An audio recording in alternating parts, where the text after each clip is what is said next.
kulankani oo ah mid toddobaadle ah oo maalin walba oo khamiis ay isku arkaan golaha wasiirada dowladda federaalka Soomaaliya ayaa waxa uu ku qabsoomay xafiiska ra'iisul wasaaraha iyadoo uu shirgudoominayay kusimaha ra'iisul wasaaraha mudane Cabdullaahi Axmed Jaamac Ilkajiir iyadoona kulanka diiradda lagu saaray guud ahaanba marxaladda waddanka marayo sidoo kale kulanka ayaa warbixin looga dhageystay wasaaradda amniga ee xukuumadda Soomaaliya oo ka warbixisay xaaladda amni ee dalka markii uu soo idlaaday kulankani toddobaadlaha ah ee maalin walba khamiisa ay isku arkaan golaha wasiirada dowladda Soomaaliya ayaa waxa ka warbixiyay wasiir dowlaha wasaaradda warfaafinta dhaqanka iyo dalxiiska ee xukuumadda federaalka Soomaaliya mudane Maxamuud Cabdi Xasan Beekos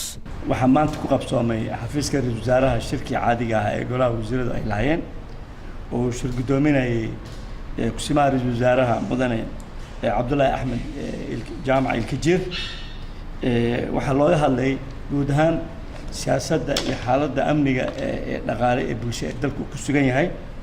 waxa halkaas warbixin looga dhageystay wasaaradda amniga oo ka hadashay guud ahaan xaaladda dalku ku sugan yahay oo ay si fiican u faahfaahisay xaaladdu dalku ku sugan yahay bisha ramadaanna khayrkiisa ilaahay u nasiyo howluhuna aad u fiican yihiin dhinaca kale waxaa laga hadlay arrimaha dhaqaalaha iyo bulshada dalku ku sugan yahay isagana si fiican bay goluhu isla meeldhigeen wada hadal dheer kadib waxaa halkan lagu ansixiyey sharciga wasaaradda waxbarashada hoose la keenay wasaaradda waxbarashada ay keentay oo iyadana la ansixiyey oo goluhu isku raacay maanta waxaa kaloo la keenay qaab siyaasadeedka qaran ee kaalmada sharciga ah oo ah dadka aan waxaysan dacwooyinkooda maxkamadaha inay wasaaradda cadaaladda u qabato looyaro oo aan lacag bixinin dadka tabartoodu yar tahay oo aan lacag haysan in looyaro loo helo maxkamadda horteeda siyaasaddaasna waxaa keentay wasaaradda cadaaladda taana waa la isku raacin wasaaradda cadaaladda ay u qabato dadka danta yar ee dacwada loo haysto inay helaan garyaqaano ama qareenno u dooda xuquuqdooda ka difaaca maxkamadda iyadana siyaasaddaasina waa la ansixiyey waxaa kaloo halkan la keenay heshiis tafaahuma ee wadagaleen dowladda qatar iyo dowladda Soomaaliya oo wasaaradda caafimaadka ah oo iyadana laga dooday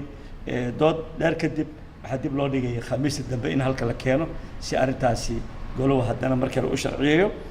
waxaa kaloo halka ka hadlay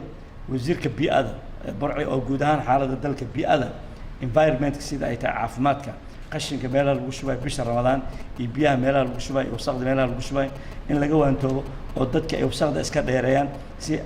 bisha Ramadaan caafimaad fiican ay dadku helaan bacdama raashin badan bisha Ramadaan ay dadku wasaq badan dibadda ku soo daadiyaan in meelo fiican lagu asturo oo wasaqdaasi aysan noqon wasaq dadka caafimaad darro u keeni karta iyadana arrintaasi si fiican ay ku dhamaatay marka guud ahaan xaaladda maanta golaha wasiirada ka hadlay intaas ahayd waa mahadsantiin Cabdulqaadir Cumar Cabdullafiidka Bulsha TV Muqdisho